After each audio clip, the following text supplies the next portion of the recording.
welcome into the Matt Bernier Show. My name is Matt Bernier. You can follow me on Twitter at Bernier_Matt. For those of you that are new to this program, got it all sorts of places for you as far as podcasts are concerned.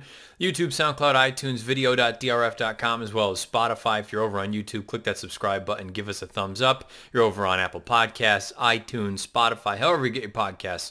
Write us a little review, give us a positive rating. It's always greatly appreciated. If you're over on YouTube, make sure that bell icon is lit up so you get everything that DRFTV has to offer. This is the preview edition. I'm going to go ahead and take a look at one race this weekend. I know there are 3 Kentucky Derby preps, but simply from a timing standpoint and also, in my opinion, from an intrigue standpoint, from a gambling perspective. The Tampa Bay Derby is the one that I'm most interested in. You've got a field of 11 signed on. So we'll dive into that race, taking a look at some replays, using Formulator, give you some value lines, and then potentially a play.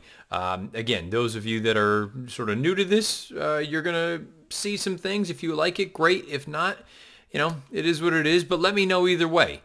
Beneath the video player on YouTube, you can leave comments and questions and things of that nature. Or again, over on Twitter, at Bernier_Matt. For the last time, I will bring up my little survey for this show as well as the recap edition.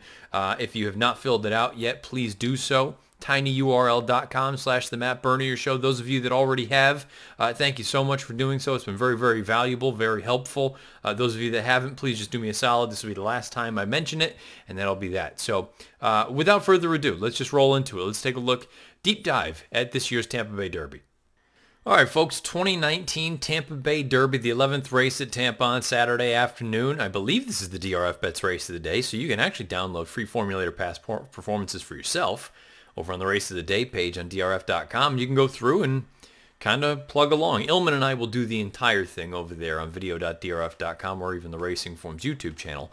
But if you're curious and you want to kind of play along and look along as I go through and you can see what my notes look like and compare to your notes or whatever it may be, feel free to do so.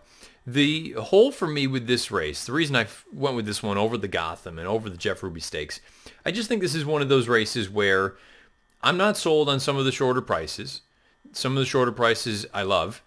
And there are enough intriguing factors to the race that at least lead me to believe that this could be just an interesting race all around. I don't know if we have major Derby prospects or not, but I just think it's a fascinating race to take a look at. The inside 2 horses, they both come out of the Withers up at Aqueduct. That's the 1 Admire and the 2 Sir Winston. Now, you'll see that from a number standpoint, I think at least a 93 buyer and at least a 113 Timeform US rating, raw numbers, are going to be what it takes to get the job done. Now, the vast majority of this field has not eclipsed those numbers yet, but I do think there's reason to believe that you can project forward that some of them will. The 1 and the 2 are, they could easily be my hiccup in this race, where I don't know what I think of their runs in the Withers. I shouldn't say that. I don't love their runs in the Withers, but from a numbers standpoint, they're 2 of the faster races in the field. So it does make me wonder, either I'm not giving them enough credit for what they did or didn't do, or the numbers are just a little bit on the inflated side and maybe they're not actually as good as they would suggest. We'll take it as they go into the far turn here in the Withers. And you can see you've got this horse right here. This is Admire, and the one lagging behind, this is Sir Winston. And at this point, you know, the pace wasn't crazy. It wasn't anything off the charts. You see Admire starting to go backwards at this point under an all-out drive. Eric Cancel had the mount this day. Robbie Alvarado is going to have it on Saturday. And you're going to see Sir Winston from the back with Dylan Davis. They both just kind of plug along. I didn't think this was anything spectacular from either of them. But that goes back to the idea of what do you think is of the Withers as a whole? Now, you see Not That Brady, you see Tax, Our Brain Trust. I believe Not That Brady is running in the Gotham on Saturday. Then you see the 2 and the 4. They're just kind of, again, plodding along from the back. They're finishing with interest, but they're not really making up any ground.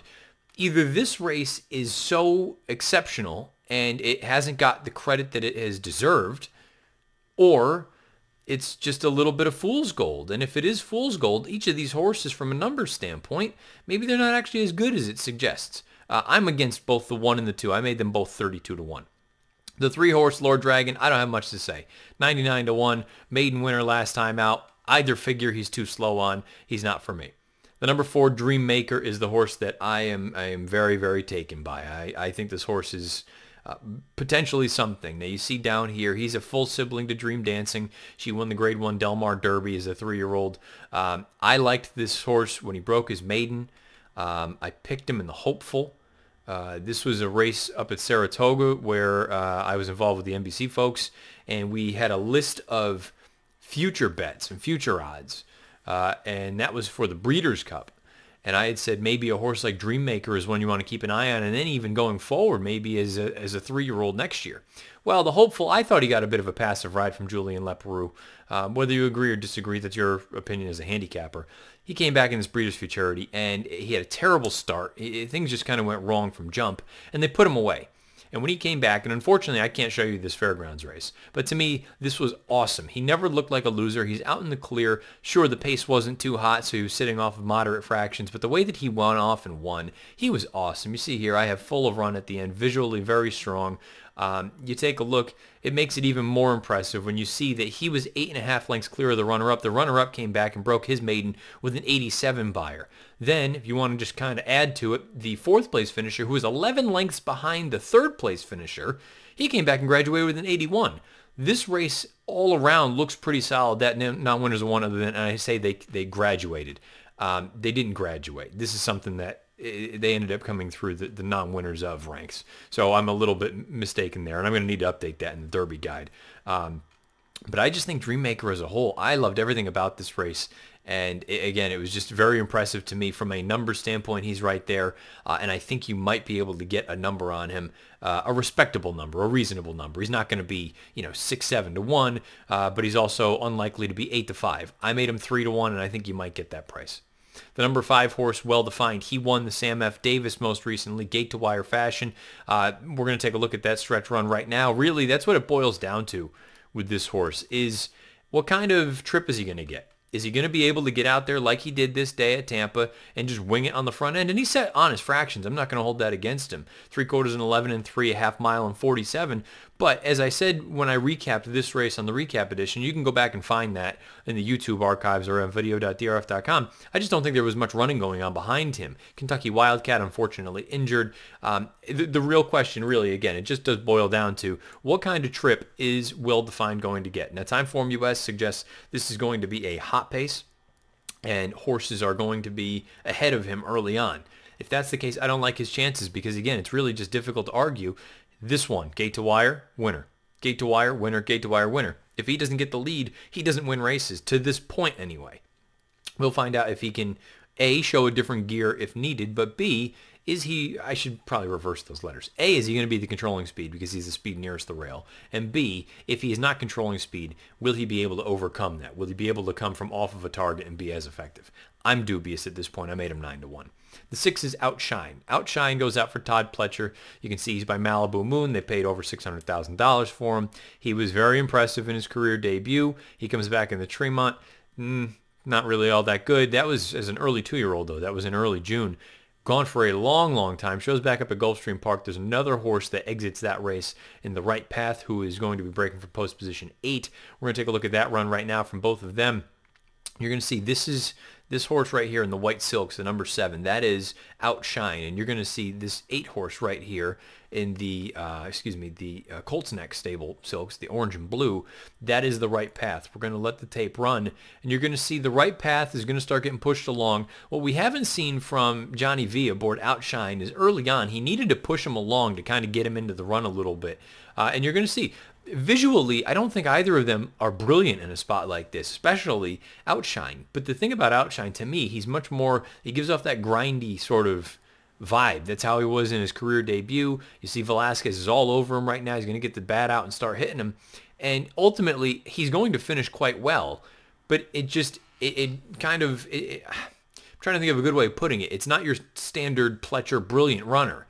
I think he's talented. I think there's ability here. He's gonna be hard ridden. It's gonna don't be alarmed if you like this horse. And on Saturday, going into the far turn, Joel Rosario, who has the mount, is pushing all over him because I just think he's that kind of horse. He needs to be ridden. I did like the fact that with the 8 horse, he didn't say the 8 horse, the 8 horse in this race on Saturday, the Right Path. I like that he didn't totally pack it in, but given, I'm not entirely convinced that this is going to be a horse that goes forward. I know he was in a little bit tight at the top of the lane, but I'm not sure that additional distance is necessarily his friend. Whereas with Outshine, I do think additional ground is going to be to his benefit. I think he moves forward off that race. There's only been one horse to exit that race so far, the 7th place finisher. He came back and earned a 71 Beyer. So there are some things to like here about Outshine. I do think he's intriguing in here. I made him 6-1, and I made the right path 13-1. I do think there's that much of a difference between the two, especially moving forward.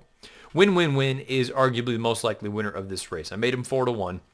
He won the Pasco with a 99 Beyer in his most recent start, rallying from well off the pace. Now, you're going to note that his gait, a little bit of an issue. He doesn't get out of there all that alertly, or he hasn't in each of his past 2 starts anyway, but he has come with these very, very strong finishes, and most notably in that Pasco. We're going to take a look at that right now. You're going to see he is in those familiar live oak plantation silks, and he's got the yellow cap right here, and he's just going to blitz this field on the far outside. Visually, this is a very, very impressive performance, but you need to keep in mind, and I know that Timeform had the fractions color-coded blue. I just have a difficult time imagining that this pace was that slow, given the fact that he comes from 100 out of it. Now, he is a supremely talented animal, no question about it, but Cave Run also makes up some ground coming from dead last. Outside is also where you generally want to be at Tampa Bay Downs, so that big sort of slingshot sweeping move, that generally is a positive one. I love everything about this finish here from this horse. He levels off really nicely, stops the clock in good time. 99 Beyer, highest last out in the field. The raw Timeform rating of 119 is the highest last out in the field as well. You're going to see, to me, the only thing that holds me back with this horse is the possibility of this right here, what I have written into my trip note from that Pasco. I have closing sprinter written, but at the same time, you can understand early in his career, he showed a different dimension where he could be more forward. But I do wonder, is he just going to be that kind of horse that's more one turn as opposed to closing sprinter? Maybe I should go in and amend that a little bit. Is he a one-turn type as opposed to a 2-turn router? It's too early to tell. He deserves, absolutely deserves to get an opportunity, but I do wonder if, when it's all said and done, is he going to be a Woody Stevens type, an H. Allen Jerkins type? Is he going to be a Cigar Mile, a Met Mile as a 4-year-old? We'll find out. Again, it's very, very early. That's the only thing holding me back from falling in love with Win, because visually, he really hasn't done anything wrong in 4 lifetime starts. I think this horse is very, very talented. Number 8, we've already spoken about. The number 9 is Dunf. This is a horse, I think he has some ability. I just don't know what his game is at this point. I hate that he continues to lose ground late in the stretch. Makes me wonder if we need a little bit of a turn back in distance. Perhaps he's a one-turn type when it's all said and done as well. I just think he's in too tough right here. Made him 49-1. Tacitus is, I think, going to be a little bit of a wise guy horse in here. I could be wrong. He goes out for Bilmont and Jose Ortiz. I made him 6-1 in here. Before we get into any bit of going back to the replay, I think a lot of people will immediately see this. First time Lasix, obviously that's a solid thing. He hasn't started since the beginning of November, so that's a little bit of a head scratcher and an ambitious placement to put him in a spot like this, but most notably what I have highlighted here. His mom is Close Hatches. Close Hatches was the champion older dirt female in 2014, multiple grade 1 winner, very, very talented horse. I believe she was a runner-up in the Breeders' Cup Distaff back when it was still the Distaff. You see, he is by Tappet, so there's plenty to like here. He ran fast enough as a 2-year-old. I think he's a little bit on the green side, though, and you'll note that down here in his career debut, I wrote that he is agile. And you're going to see from this replay that I show you right here, this was from his maiden score, okay? Watch him. He's in those Juddmonte silks. And when I say agile, I didn't put it in necessarily for this trip note, but watch how quickly he's able to extricate himself and find a gear. This is not a common thing. You're going to see Jose angle him out at the clear, and he's very quickly going to make up about a length and a half, 2 lengths before you know it. Look at him right now. Find that stride rounding the far turn. That's a bit of an uncommon characteristic, especially for young horses. Turn time is a concept. If you've read Brohammer's book or you've read anything about the Sarton methodology, turn time is an important aspect, and it varies depending on the distance and the configuration. But having the ability to find a gear like that's a bit uncommon, again, especially for a young horse. So I think there's reason to believe that this horse has got some ability. I just do wonder if this is going to be, it may not be the most difficult of the Derby preps, and I like that he's game. He digs in here down the lane. He didn't beat a heck of a lot in this race, admittedly. The runner-up, the horse that he's dueling here with, Ehrlich, he came back and earned a 64 in his next start. The third-place finisher is 75. So I don't know that he beat a ton, But I like what I saw there. Very agile. I think the agility is there. And, the career debut wasn't bad either. I think this is an interesting prospect long term. I don't know. To me, he just feels like he's probably going to be an underlay on Saturday. That's the main reason I don't really want him. But I do wonder if long term he is that kind of horse that has the most upside. Perhaps it's going to take him a little bit of time. Again, I think he's a little bit on the green side. I wrote that in each of my trip notes for his maiden score and his career debut. But I do believe that there is some ability here, and I think this horse could certainly take a step forward here. We'll find out if this is too much too soon. I think there is ability, though. And the outside horse is the number 9, the 11, Zenden. The Swale, I'm not thrilled with that race as a whole. He never changed leads. I'm not thrilled with the idea of him stretching out in distance at 2 turns against tougher horses. So ultimately, where did I go here in the 2019 Tampa Bay Derby? I do think there's some interesting prospects here. I don't know that we've got any slam dunks, but I do think that there are intriguing runners, most notably horses like Outshine, Win Win Win, Tacitus. But the horse that I landed on, I'm just very taken by Dreammaker. Who knows? Maybe I'm getting a little bit fooled. But so far, if you just want to look at it and say there's a sort of a checklist. Has he run fast for this level? Check. Yes. Did he beat decent horses? When you have 2 next out winners and the runner-up who you were a country mile ahead of comes back to earn an 87? Yes. That's solid. Do you have pedigree? He does. Do you have top connections? You've got Mark Cassey as the trainer. You've got Florent Giroux as the rider. Do you have a little bit of versatility? That could be the only thing that I'm going to be anxious to see. Is he going to have to come from farther out of it? Because if that's the case, that's going to hurt him, I think, long term. But if he can stay within 2 lengths like he did in that run at the Fairgrounds on February 9th, I think he's got a world of ability, a world of potential going forward. He is ultimately where I landed. I went 4-7, 6-10 in this year's Tampa Bay Derby. I'm looking forward to potentially betting Dreammaker. He's 3. I would bet him at 3-1 or greater. And if I can't get that number, I'd try to get creative in exotics. But for me, it's the number 4 Dreammaker. Again, I'd be betting him to win the Tampa Bay Derby at odds of 3-1 or greater. So there you have it, a deep dive into the Tampa Bay Derby. Let me know if you agree, disagree, whatever it may be beneath the video player on YouTube or on Twitter at Bernier_Matt. Again, thank you for listening. Questions, comments, concerns, those are the 2 places where you can let me know. If you listen on YouTube, thank you. Make sure that bell icon's lit up so you get everything that DRFTV has to offer. Write us a review. Give us a little positive rating. Thumbs up there.